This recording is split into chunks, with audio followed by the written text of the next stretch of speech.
del libro de Juan, el Evangelio de Juan, específicamente donde lo dejamos, que es el capítulo 18. Aquí, como les dije, vamos a tener un pequeño problema en cuestión de orden de versículos, porque ya estudiamos los versículos siguientes a los versículos que vamos a estudiar en esta mañana. En esta ocasión vamos a estudiar desde el versículo 19 hasta el versículo 24. Pero ya anteriormente, y que será parte de esta introducción, ya anteriormente estudiamos los versículos 25 hasta el 27. ¿Verdad? Como saben, hay una pequeña cualidad en el Evangelio de Juan, y es que la negación de Pedro en Juan se narra de forma interrumpida por lo que vamos a estudiar en esta mañana. Y en los demás evangelios, sí es verdad que en las otras esquemas y orden de los eventos, no hay ningún tipo de interrupción, sino que la negación de Pedro se narra completa, ¿no? Las 3 ocasiones en que Pedro niega a Jesucristo. Así que, como introducción, hermanos, recordemos un poco del contexto en el que estamos. Jesucristo se encuentra apresado, se encuentra preso como tal, ¿verdad? Atado de manos y de pies, en el patio del que es el sumo sacerdote en funciones, Caifás, ¿verdad? Y en este patio, recordemos que esto se está dando todo de noche, probablemente de madrugada, entre 1 a 3 de la madrugada se está realizando este evento o esta situación. Porque aunque a algunos se le ha dado el título de juicio, pues al final de este estudio usted sabrá que de juicio no tenía nada, ¿verdad? Pero esta situación se está dando en el patio de Caifás. En esta ocasión, Jesucristo, que ha sido apresado como un terrible asesino, como un terrorista, como un revolucionario que está en contra del imperio romano y, por obvias razones, del bienestar de todo el pueblo judío, ha sido colocado en esta situación que obviamente se le trata como si fuese uno de los peores delincuentes en la historia. Así que en el versículo 19, posterior a una parte de la narración de la negación de Pedro, se dice que se presenta delante del sumo sacerdote, como ya hablamos, honorífico, Anás, e inicia una interrogación. Al mismo tiempo que esta interrogación se da, ¿verdad? Aún en el centro del patio, ¿verdad? Se está dando la negación de Pedro. Si usted se pregunta por qué hay una interrupción en la narración del mismo Pedro, ¿verdad? En la narración de los eventos que le ocurren a Pedro en Juan, pues probablemente se deba a que Juan entiende que estos eventos se están dando al unísono, al mismo tiempo. Mientras Anás interroga a Jesucristo, Pedro está negando a Jesucristo, ¿verdad? La primera negación, cuando las mismas personas que le dan la entrada, que son las porteras del lugar, lo reconocen. Y posteriormente, la portera que esparce, ¿verdad? La noticia, también entonces los demás que estaban en aquella fogata para calentarse porque hacía mucho frío, también empiezan a reconocer a Pedro, ¿verdad? Y ya como hablamos, estuvimos estudiando en la lección anterior, que el punto de Juan para narrar esto y el punto de los otros evangelistas, de los demás evangelios, ¿verdad? Era destacar la negación de Pedro, destacar la profundidad del pecado y la traición de Pedro. Y cómo esto, mi querido hermano, es parte del sufrimiento expiatorio de nuestro Señor Jesús. Nosotros cuando hablamos del sufrimiento de Cristo, nos acordamos de la corona de espinos. Nos acordamos de los clavos en sus manos y en sus pies. Nos acordamos de los látigos, ¿verdad?, de los romanos, y le añadimos también la imaginación y creatividad de Mel Gibson, de La Pasión de Cristo, ¿verdad? Que no hace falta ver la película para entender que el castigo de los romanos para con Jesucristo fue devastador. Pero aparte de todo eso, se le golpeó, se le escupió, se le vendaban los ojos y le decían, profetiza, ¿quién te golpeó? Así le decían, así narran las Escrituras. No hace falta una película para ver la asquerosidad, la suciedad y la bajeza con la cual trataron a nuestro Señor Jesús en el sufrimiento expiatorio, en el sufrimiento, en la pasión de Cristo. Pero muchas veces ignoramos que parte del sufrimiento de Jesús, parte de la pasión de Jesús, también fue la traición de los suyos. Empezando por Judas, al principio de este capítulo. ¿Se acuerdan cuando el texto mismo narra, y Judas, que estaba con ellos? A Juan, que se le ha pasado todo el libro de Juan, todo el Evangelio, diciendo, y Judas, el que iba a traicionar al Maestro, el que iba a traicionar al Señor. Todo el libro llega a este punto culminante, en el cual dice, y Judas, que estaba con ellos. Una forma de decir que estaba del bando contrario. Que estaba, según él, según la perspectiva de Judas, en el bando ganador. ¿Verdad? Porque como ya hemos estudiado, Judas no creía que Jesús fuese el verdadero Mesías. Judas no creía que él fuese su maestro. Judas no creía que él era su salvador. Judas creía, como el resto de los judíos, que él era un farsante, que se aprovechaba de su fama, ¿verdad? Y él quería un poco de eso. Él quería un poco de crédito. En otras palabras, Judas estaba con Jesús, caminó con Jesús durante todo su ministerio público, por relevancia, para que lo reconocieran como aquel que estaba con Jesús en su momento, cuando era famoso y popular, ¿verdad? Ya cuando no lo fue, Judas obviamente empezó a separarse de ellos y caminaba a la distancia, ¿verdad? Asimismo Pedro, el pecado de Judas no es más grande que el pecado de Pedro. Es lo que dijimos en la sesión anterior. El pecado de Pedro es horrible. Es simplemente abominable lo que estudiamos en la sesión anterior. Tan abominable que el mismo Pedro, cuando se percata de lo que ha hecho, no puede contener su quebrantamiento delante de la madre del Señor y de Juan probablemente, discípulo que probablemente lo acompañó a los patios de Caifás. Y él vuelve a su vida pasada, a su vida anterior, ¿verdad? Por causa de ese terrible pecado que ha cometido. Es en ese momento, aunque parece anticlimático, y quiero que ustedes quizás se ubiquen en la situación, que Jesús, mientras está atado de pies y manos, sí, usted podrá decir, bueno, quizás no lo escucha, él está muy lejos, no puede escuchar que su propio discípulo le está diciendo, no sé quién es ese hombre, ¿verdad? No conozco a tal hombre. Yo no soy discípulo de él. Probablemente podamos pensar eso, pero Jesús lo sabe. En el momento en que está siendo interrogado, Jesús sabe perfectamente que uno de sus discípulos que está en el patio de aquel lugar le está negando.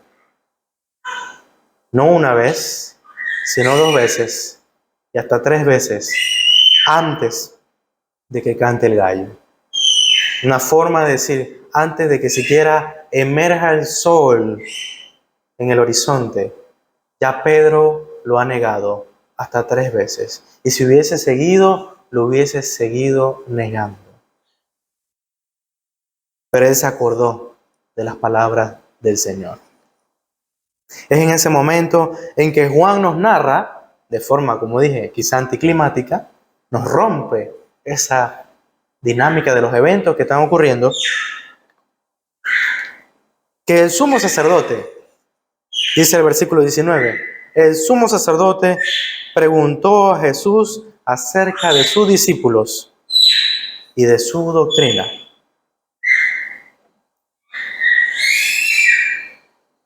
Jesús le respondió: yo públicamente he hablado al mundo. Siempre he enseñado en la sinagoga y en el templo, donde se reúnen todos los judíos, y nada he hablado en oculto. ¿Por qué me preguntas a mí?, le dice Jesús a Anás. Pregunta a los que han oído que les haya yo hablado. He aquí, ellos saben lo que yo he dicho. Cuando Jesús hubo dicho esto, uno de los alguaciles que estaba allí le dio una bofetada diciendo: ¿así respondes al sumo sacerdote? Jesús le respondió: si he hablado mal, testifica en qué está el mal. Y si bien, ¿por qué me golpeas? Anás entonces le envió atado a Caifás, el sumo sacerdote. Antes de que emerja confusión sobre esto, como ya hablé anteriormente, en aquella época del primer siglo de la iglesia, del primer siglo del judaísmo, en la época de la ocupación romana, habían dos sumos sacerdotes. Nunca antes había habido dos sumos sacerdotes, pero en aquella época mandato bíblico del sacerdocio, que era vitalicio, se había roto por la ocupación de hombres como Pilato o Herodes, quienes habían ahora decidido que era demasiado poder que un hombre estuviera por toda su vida a cargo del aspecto ceremonial o religioso de un pueblo entero. Era darle demasiado poder. Así que ellos tomaron la determinación de escoger a dedo quienes cumplirían con este trabajo, y lo harían por periodos de tiempo. Así que Anás, que fue uno de los primeros en ser elegidos, terminó su trabajo por elección. Pero Anás fue reconocido por todos los judíos, de forma secreta obviamente, como el verdadero sumo sacerdote, o el sumo sacerdote honorífico. Ellos tenían que guardar la imagen y tenían que guardar las apariencias delante de los romanos, y por eso al que escogieran, en este caso Caifás, tenían que reconocerlo también como sumo sacerdote. Sabemos entonces también que Caifás también es parte de la familia de Anás, ¿verdad? Él es el esposo de la hija de Anás. Entonces, hay una relación también de intereses allí, y es muy probable que Anás, que no es ningún tonto, y como ya explicamos anteriormente, Anás, los candidatos que siempre quedaron como sumos sacerdotes, siempre tenían que ver algo con él. De tal manera de que a pesar de que habían otras personas cumpliendo el rol de sumo sacerdote, en última instancia, quien gobernaba era Anás. Él era el que estaba a la cabeza de todo. Y Caifás, podríamos decirlo así, era un lacayo, era un empleado de Anás. Es por eso que se da esta conversación primero antes de ir a Caifás. El primero que debe hablar con Jesús, el acusado, es el sumo sacerdote, Anás. Ahora, toda esta enseñanza, mi querido hermano, quiero que quede claramente expuesta y demostrada, como lo dice el título del sermón en su boletín, es una gran ironía. Y como otros teólogos también han dicho, es realmente una gran parodia de un juicio. Porque tanto Anás como Caifás, en este texto se menciona alrededor de 3 veces el título de sumo sacerdote. 3 veces. todos en referencia a uno de estos dos hombres, ya sea Anás o Caifás. La ironía y la parodia de todo este juicio, entre comillas, es que estos dos hombres están frente al que sí es conocido y debe ser reconocido como el sumo sacerdote. Por eso el título del sermón: Anás, Caifás y el sumo sacerdote. Ahora vayamos paso por paso estudiando qué es lo que ocurre en esta escena, del versículo 19 en adelante. En el versículo 19 en adelante, el texto inicia: el sumo sacerdote. Ahora no nos dice exactamente quién puede ser, pero sabemos que el único otro que tiene este título es Anás. Por eso entendemos que es Anás al quien se refiere el versículo 19. Anás preguntó a Jesús acerca de dos cosas. Uno, sus discípulos, y dos, su enseñanza, su doctrina. ¿Cuál era el contenido de su predicación? Esos son los dos cuestionamientos de Anás. Obviamente esto es una narración bíblica resumida que probablemente tiene un poquito más de comida, por decirlo así. Probablemente Anás, cuando se refiere a que preguntó por sus discípulos, elaboró la pregunta diciendo: ¿cuántos discípulos tienes? ¿Quiénes son tus discípulos? ¿Verdad? Dime los nombres de sus discípulos. ¿Cuántos son? ¿Verdad? Probablemente elaboró la pregunta de esa manera. Y también la pregunta con respecto a su enseñanza podría ser diferente. Podría ser: ¿cuáles eran las doctrinas que enseñabas? ¿Por qué te acusan de blasfemia? ¿Qué blasfemia enseñaste? Etcétera, etcétera, etcétera. Esto es un interrogatorio. Así que no es descabellado que podamos decir o expandir un poco de que esto tenía un contenido más amplio, ¿no? Igualmente Juan tampoco, y bien lo dice él, que él no ha narrado todo lo que Cristo hizo, no cabrían en todos los libros de la historia, hablando en hipérbole, ¿no? Pero podemos decir con claridad que este es parte del interrogatorio. Ahora bien, es clara que la pregunta de Anás tiene un toque de crueldad. Digo, no es nada extraño de parte de él que posea un poco de esto. Ahora, ¿por qué digo crueldad? Probablemente el sumo sacerdote en este caso indagaba sobre los discípulos con el propósito de conocer a los individuos que luego tendría que presionar, perseguir y castigar por su relación con Jesucristo, el blasfemo. Probablemente él suponía y entendía que debía preguntar acerca de cuántos discípulos tenía y quiénes eran sus discípulos para apagar el fuego de cualquier tipo de nueva religión, ¿verdad? Cualquier revolución religiosa que pudiera propagarse después de la muerte de Cristo como un mártir, ¿verdad? Él tuviese que mitigarla. Así que él pregunta probablemente acerca de los discípulos de él con la finalidad de conocerlos y saber que debía emprender una nueva persecución. Por otro lado, y aclaro, esto puede ser especulativo, por otro lado, podría ser una burla, entendiendo que Anás no estaba consciente de que dentro de ese patio se encontraban discípulos de él. Y probablemente también pudiera ser una burla en todo el sentido del ministerio público de Jesús. Como saben, no solo fueron los 12 discípulos de Jesús, fueron 70 discípulos luego, y después también una multitud se agolpaba para escuchar a Jesús. Y todavía había debate en algunos periodos del libro de Juan, como saben, habían debates donde había en la multitud, había una mitad que decía: sí, es un blasfemo, y otra mitad decía: yo no estoy seguro, me parece que es un maestro enviado de Dios. Así que dentro de los judíos había esa debate, esa dicotomía de no saber si realmente era un mensajero de Dios o no lo era. Así que probablemente podía ser que Anás estaba burlándose de Cristo, diciéndole: ¿dónde están tus discípulos? ¿Dónde están? Porque aquí están todos los miembros del Sanedrín.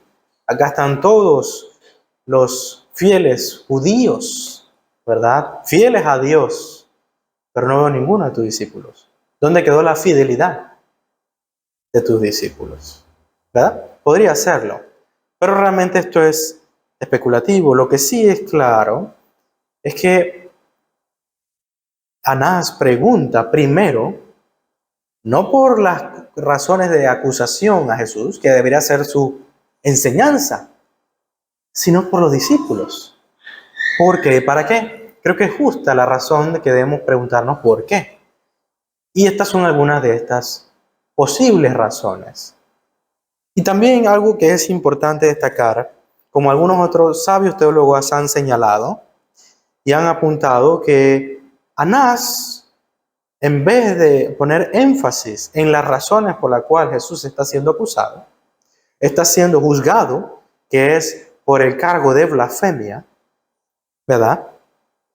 Realmente le interesa de parte de Jesús cuántos son los adeptos de él. ¿Quiénes son tus adeptos? ¿Quiénes son tus devotos seguidores? Y esto, como algunos observan, probablemente sea la famosa ansiedad y necesidad de parte del hombre pagano de calificar un movimiento, de calificar una verdad o una religión en base a la cantidad de personas que la creen, en base a la cantidad de personas y adeptos que tengan esa religión, club social, filosofía o pensamiento. Es probable que lo que Anás, por la razón por la cual preguntaba por sus discípulos primero, era porque él entendía que esto era lo que determinaba si era verdad o no lo que él decía. Esto también se ve en el pensamiento de hombres como Gamaliel, posteriormente en el libro de Hechos, cuando él mismo habla acerca de la posibilidad de que si estamos en contra de este movimiento religioso, no sea que estemos en contra del mismo Dios. Pero lo que él está diciendo no es algo objetivo, o sea, lo que estos hombres dicen es verdad porque la Biblia lo dice. No, él dice, veamos a ver qué pasa. Si crecen, se multiplican y se vuelve una religión ya constituida, probablemente era validado por Dios. Si no ocurre, entonces no era verdad nada de lo que decían. Este pensamiento es un pensamiento pragmático. Si tiene éxito, si tiene números, eso es verdad. Si no tiene números, no es verdad. Y eso estaba bien plasmado en el pensamiento judío. Y eso es algo que siempre quiero que tomen en cuenta con respecto a este análisis de las preguntas de Anás. Pero luego, Anás pregunta sobre la enseñanza de Jesús. Ahora, ¿no les parece extraño que Jesús, que está juzgado en este momento por blasfemia, Anás le tenga que preguntar qué es lo que estás enseñando? ¿Qué es lo que has enseñado? ¿Qué es lo que enseñas? Bueno, eso depende de cómo entendamos esta pregunta. Como dije, hay quizá más comida detrás de esto. Lo que algunos eruditos han sugerido es que en estas pequeñas preguntas realmente no se está preguntando por conocimiento. No se está indagando para saber por qué estás aquí. No. Sino que cuando se le pregunta por sus enseñanzas, se le está preguntando con la intención de que él testifique en contra suya. O sea, que Jesús sea su propio testigo en juicio. Que él mismo diga, sí, yo enseñé tal cosa, por lo tanto soy culpable. Que él públicamente reconozca de alguna manera frente a los fariseos que él es culpable. Esta es quizá la parte interna de todo este interrogatorio, lo que está oculto detrás de las palabras y las intenciones de Anás. Anás quiere que de su propio labio él termine testificando en su propia contra. Y que, como se dice popularmente, ¿verdad? Usted puede guardar silencio porque todo lo que diga puede ser usado en su contra. Tiene el derecho de un abogado. Pero esto, aunque suena muy trillado en películas, series, realmente existe en algunos gobiernos, que es un derecho que tiene el acusado, que es inocente hasta que se demuestre lo contrario.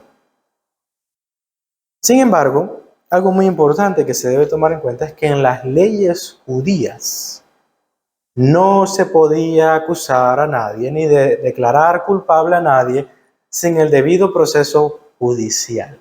Y ese debido proceso judicial implicaba que debía haber un testigo ocular, audible, de los hechos por los cuales se le acusa a la persona. Esto está claramente expuesto en las Sagradas Escrituras, en la ley de Dios. No se podía ejecutar a nadie sin que no hubiese testigos del pecado o el ultraje, el robo, la abominación o idolatría que se hubiese cometido en la congregación de Israel. Asimismo, hoy, en el tiempo presente y en el primer siglo del tiempo de Jesús, no era diferente. Así que ante la interrogación de Anás, de que él diera testimonio en un juicio, ¿qué le contesta a Jesús? Jesús le contesta, sí, bueno, yo dije esto, dije aquello, dije lo otro, y me dijeron que era yo esto por decir esto. No, eso no es lo que dice Jesús. La respuesta de Jesús, como ya he dicho previamente, en el Evangelio de Juan se ve muy claramente, siempre está por delante. Jesús está delante de aquellos que le vienen a acusar, de aquellos que buscan hasta la más mínima grieta en la integridad de Jesús para poder aprovecharse de eso y cuestionar su santidad y justicia. ¿Y qué hace Jesús? ¿Le dice el testimonio? No. Él dice, yo públicamente he hablado al mundo. Le he hablado a todos los hombres. A los hombres en el templo, en las plazas, en todo Jerusalén. Todo judío ha conocido mi testimonio de primera mano. ¿Por qué me preguntas a mí? Es lo que dice Jesús. Jesús está anticipando a la intención que usted y yo no podemos ver en el texto. No vemos en el texto a simple vista que Anás tenga malas intenciones. Anás tiene malas intenciones. Quiere sacar provecho del testimonio que él dé. Pero lo que hace Jesús es decir, tú sabes bien cuál es el proceso. En pocas palabras, le está diciendo al sumo sacerdote que se sabe la Torá de principio a fin. Tú sabes cuál es el proceso. Yo no voy a testificar por mí mismo. Eso es contrario a la ley. ¿Por qué me preguntas a mí? Si todo el mundo sabe qué es lo que yo enseñé. ¿Verdad? Nada ha sido oculto. ¿Qué nos dice esta pequeña respuesta? ¿Qué nos dice acerca de Jesús? Nos dice, primeramente, ¿verdad?, que la enseñanza, al ser pública, muestra que Jesucristo no tenía nada que temer y nada que ocultar. Por consiguiente, Jesús mostraba en esta respuesta que él era íntegro. Al contestarle a Anás de que su enseñanza no está oculta y ha sido expuesta a todos los hombres, él no teme a que se le saque algún tipo de cargo oculto, algún falso testimonio. No, él no teme por eso, sino que él asevera y clarifica, ¿verdad?, que él es íntegro. Él nos está gritando a nosotros, nos está enseñando a nosotros de que él es puro y no tiene nada al cual se le puede acusar en su contra. No tiene tacha alguna en su ministerio. Su enseñanza está ante el escrutinio público. ¿Verdad? Me ponía a meditar yo en esto algunas ocasiones mientras pasaba por el centro. Como saben, hay algunas iglesias en el centro de David y ellas tienen están en algunos locales, ¿verdad?, que tienen el área de vidriera. Tienen vidrio. Y por consiguiente se ve todo lo que hay en la iglesia, ¿verdad?, en esas ocasiones. Yo entiendo que tapen los vidrios si hay muchas cosas de valor en estas iglesias y obviamente no quieran incentivar a los amigos de lo ajeno a romper las pocas seguridades que hay allí. Sin embargo, hay algunos locales que tienen sus cosas, ¿verdad? Sus puertas corredizas, que son para seguridad de todo lo que está dentro. Sin embargo, aún así tienen cortinas que tapan durante el servicio de ellos. Y me parecía extraño eso. Yo decía, pero ¿qué ocultan? ¿Qué tapan allí? ¿Verdad? Es cierto que algunas personas y en algunos contextos religiosos se busca cuidar la privacidad de esas reuniones.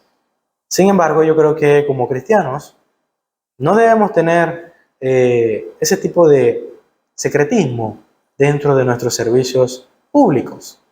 Por eso se llama servicio público, ¿verdad? Así como yo no tengo la puerta cerrada, tampoco debemos tener todo oculto. Me parece a mí, una opinión. Pero es algo que debemos tomar en consideración de lo que Jesús nos está diciendo. La enseñanza de nosotros debe estar ante el escrutinio público y no debemos temer a ella, que puede ser criticada, sí, claro, y con más razón la nuestra, que no es perfecta probablemente, o seguramente. Pero Jesús nos enseña a través de su respuesta que Él es íntegro. Pero no es lo único que nos enseña también. Recordemos que Jesús cuando contesta, no contesta una pregunta que se le hizo previamente. ¿Qué pregunta se le hizo primero a Jesús? ¿Sobre su enseñanza? No. A Jesús se le preguntó primero por sus discípulos. ¿Quiénes son? ¿Cuántos son? ¿Cómo son? ¿Dónde están? ¿Verdad? ¿Qué responde Jesús? No responde a esa pregunta. No responde a la pregunta que le hacen sobre los discípulos. Y recuerda, hermano, el contexto.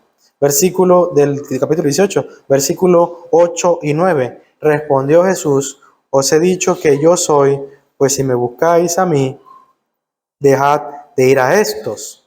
Dice Jesús a los quienes, a toda esa comitiva de hombres, alguaciles, el miembro del Sanedrín, de la guardia romana, que venían a apresar a Jesús. Y él le dice, yo soy el que buscan, dejad ir a los demás.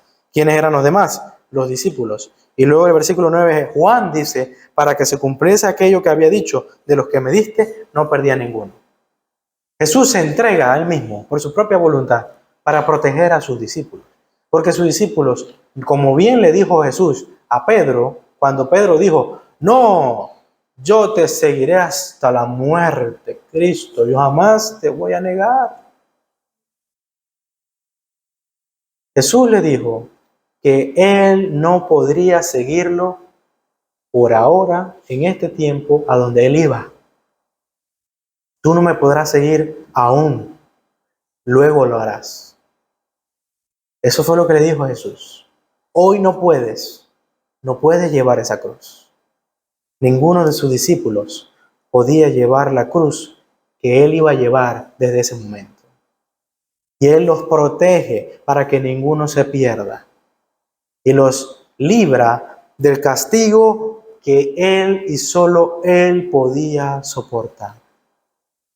Y en este momento, cuando se le interroga sobre sus discípulos, Jesús no contesta a esa pregunta. Porque lo que pasaría si él contestase sería exponerlos a una cruz que ninguno de ellos podría llevar y ninguno de ellos preservaría su alma. Jesús en este momento está protegiendo a sus discípulos ante la cruel pregunta y mal motivada pregunta de Anás.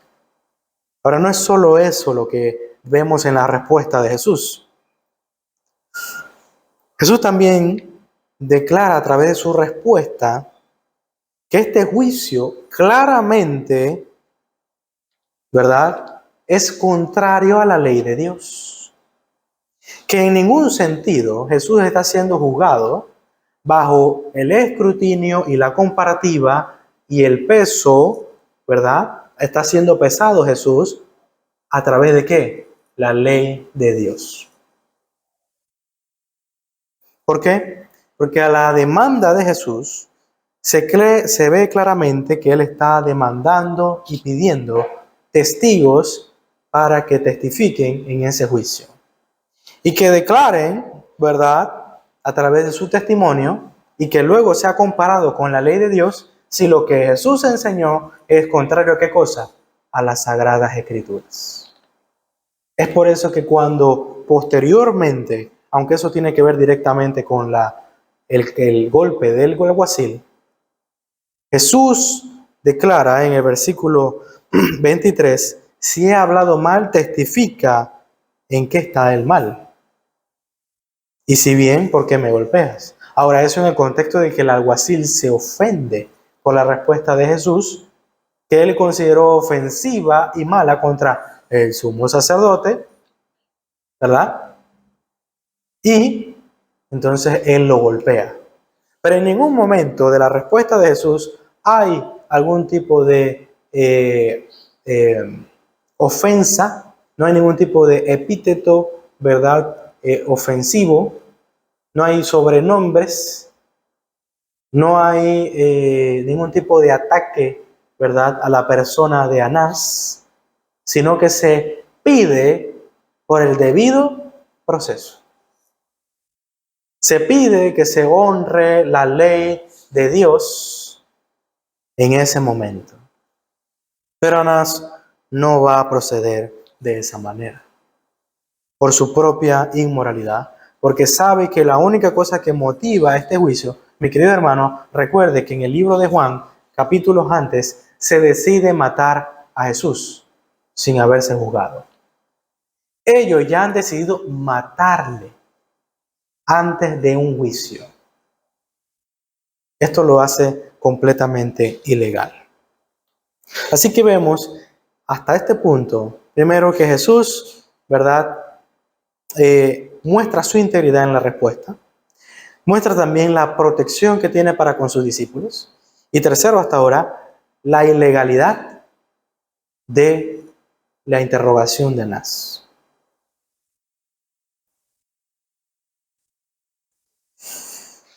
Y por último, vemos, mi querido hermano, que ante la demanda de Cristo, en el número 4, Jesús no dice que su juicio debe ser determinado por el testimonio de hombres, si alguno puede pensar eso.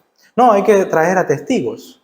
Y alguno puede pensar, bueno, todo el juicio depende del testimonio de los hombres. No, la base para Jesús declarar esto es siempre y siempre la ley de Dios. Porque es la ley de Dios la que demanda esto. Por consiguiente, cuando Él dice, si he hablado mal al alguacil, dime cuál es el mal. En otras palabras, dime a través de las Sagradas Escrituras dónde he dicho yo algo mal. Si estoy demandando lo que la misma ley demanda, ¿cuál es el mal que hay en mi boca? ¿Dónde está ese mal? Dímelo con las Sagradas Escrituras. Y entiéndase que el alguacil no es el único que queda en silencio.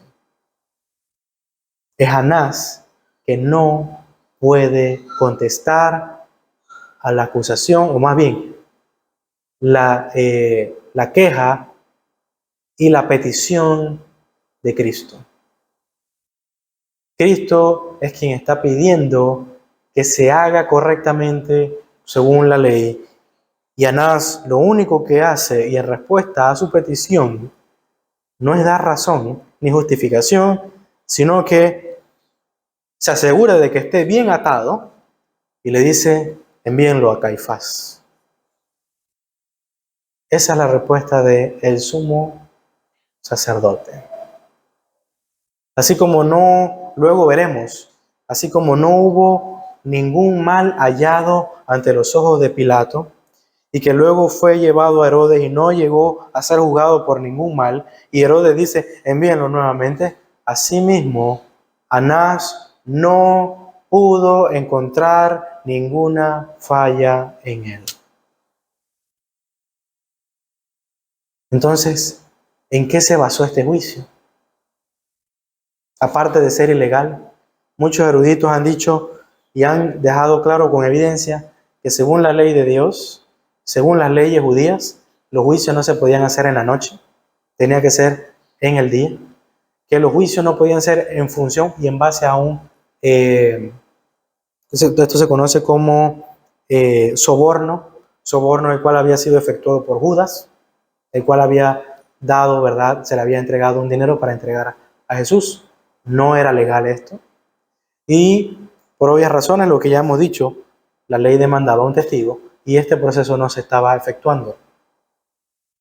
Y por último, no se podía emitir un juicio o una declaración de culpable antes del proceso debido, cosa que Jesús ya tenía antes de empezar el juicio. Así que todo el proceso era ilegal. Pero ¿cuál era la razón por la cual podían llevar a Jesús a declararlo culpable? La única razón firme, la cual justificaba el juicio de Jesús, que daban los fariseos y el Sanedrín, y la cual se basaban y la cual apelaban, era la opinión pública. Así como Jesús fue aclamado en su entrada triunfal como el hijo de David, sabían que la única razón o la única fortaleza que tenía su proceso para acusarlo como blasfemo era esparcir en la población y por su poderío y por su reconocimiento público, tratar de esparcir que Jesús era un blasfemo, un farsante.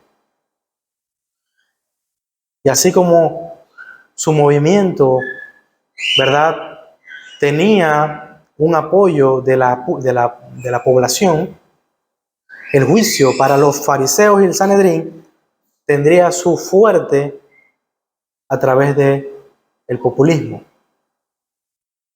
De que la gran mayoría dijera, así es verdad. Si Caifás y Anás lo dicen, debe ser cierto. No había evidencia, no había testigos y no había ningún tipo de comprobación a través de la ley que lo demostrara. Ahora, llegando a este punto, mis queridos hermanos, siendo analizada la respuesta de Jesús, las preguntas de Anás, debemos analizar algo que ocurre en medio de todo esto. Como le dije al principio, mi querido hermano, esto no es realmente un juicio,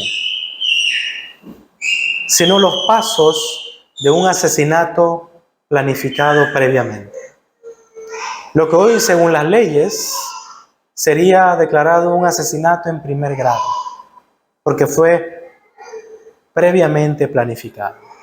No es un juicio, sino un asesinato.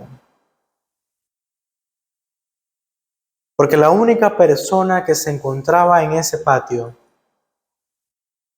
que tenía el título de justo y santo, era Jesucristo. El sumo sacerdote, los sumos sacerdotes, que fue dado por Dios en el libro de Éxodo, a través de Aarón, en el cual fuimos y leímos al principio de este servicio público. Primero empezó Aarón su ministerio como aquel que era el vocero de Moisés, ya que Moisés era un hombre que tenía tartamudez. Así que Aarón fue el profeta de Moisés, el que hablaba por Moisés, ¿verdad? Ese fue su primer oficio. Pero posteriormente, cuando fue ya dado todas las leyes ceremoniales, Aarón fue el primer sumo sacerdote, quien tenía el deber de presentar sacrificios delante de Dios, y específicamente este famoso sacrificio expiatorio por todo el pueblo, por todos los pecados del pueblo. Él era el que presentaba el sacrificio, que era conforme a lo que Dios había demandado, y en nombre de todo el pueblo, y los pecados de todo el pueblo eran transferidos a un cordero, y este era enviado al desierto en un símbolo de que los pecados eran alejados no solo del pueblo, sino de Dios mismo. ¿Verdad? Ese era un chivo expiatorio que se enviaba al desierto. ¿verdad? Y los pecados del pueblo eran removidos, y todo a través de la obra y de la encomienda y misión del sumo sacerdote. Ahora, decir que estos hombres, ya sea Anás o Caifás, cumplieran esta labor sería una burla a las Sagradas Escrituras. Los sacerdotes vestían de lino fino, un claro símbolo de la pureza y la santidad, de la justicia. ¿Acaso estos hombres eran justos, santos, conforme a la ley? Claramente no. Estos hombres no obedecían a la ley de Dios. Estos hombres no obedecían a la clara profecía ejemplificada a través de la ceremonia de los sacrificios en el Antiguo Testamento. Estos hombres no entendieron las profecías mesiánicas de la venida de Cristo. Estos hombres no escuchaban la voz de Dios. Pero estos hombres se adjudicaban a sí mismos el poder y la otorgación de santos y justos. Pero ninguno de los que estaba allí tenía tal privilegio. Y era exactamente aquel al que juzgaban de blasfemo, al que juzgaban de impío, el que sí llevaba dicho título, el que sí llevaba las túnicas de lino fino, pero no rasgadas, no manchadas, ni arrugadas. Sus túnicas eran sin mancha, sin arruga, y sin ningún tipo de rasgo de deterioro.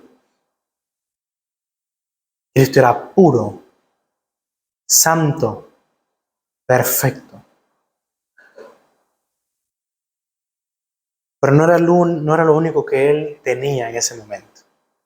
No era solamente que era el único justo, el único santo.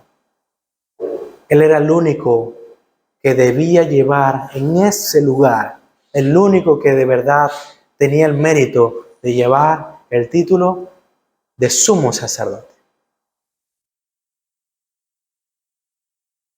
¿Por qué? No solamente porque él sí llevaba bien sus vestiduras sacerdotales. No solamente porque él sí obedecía perfectamente y a cabalidad la ley de Dios, a diferencia de Anás y Caifás. Sino porque a diferencia de Anás y Caifás, el simple hecho de que hubieran dos sumos sacerdotes evocaba la clara demostración de la falibilidad, de la imperfección del sumo sacerdote terrenal. Y que era necesario un sumo sacerdote perfecto, un sumo sacerdote eterno, que tuviese un sacerdocio no solamente vitalicio hasta que muriera, no, sino un sumo sacerdocio, un sacerdocio que trascendiera el tiempo, que fuese eterno. Ese sumo sacerdocio, mi querido hermano, solo lo podía tener uno, y ese uno era Cristo. Como bien lo declaran los Salmos, como bien lo declara el libro de Hebreos, un sumo sacerdote no según el orden de los levitas, sino un sumo sacerdocio sobre alguien que es superior a Leví, quien el cual el propio Abraham rindió honores, que es Melquisedec. Es el orden según Melquisedec al cual Jesucristo se le ha otorgado su sacerdocio. Y por consiguiente, nuestro Señor Jesucristo es un verdadero sacerdote, es un sacerdote eterno, un sacerdote santo y perfecto y justo, que no tiene que hacer sacrificio por sí mismo, porque Él es perfecto, santo.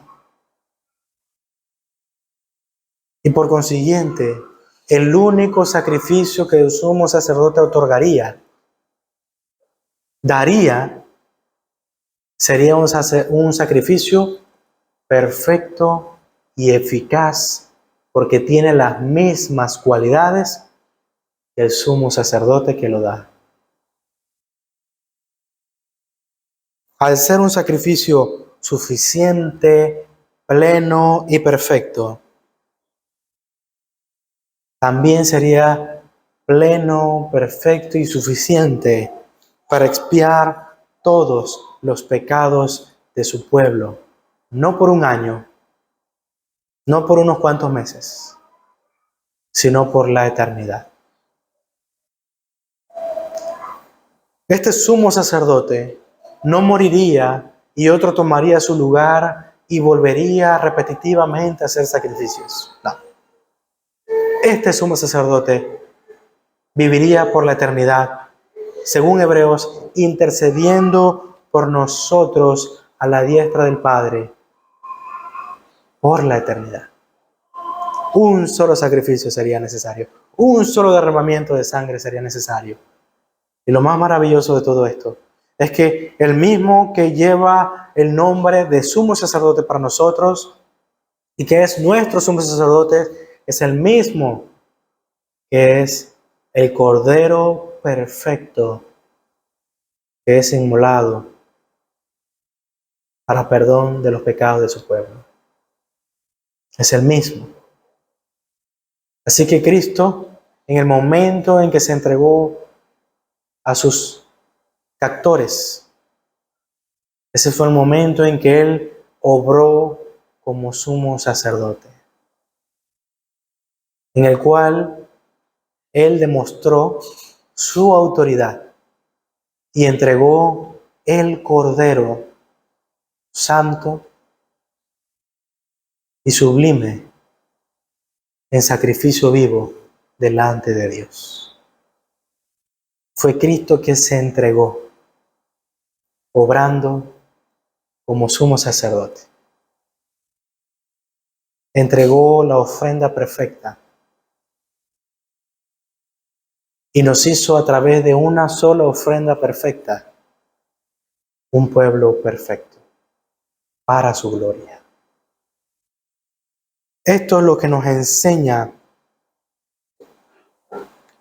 esta escena, que Dios en su soberanía y gran sabiduría usó una aprehensión injusta, un juicio ilegal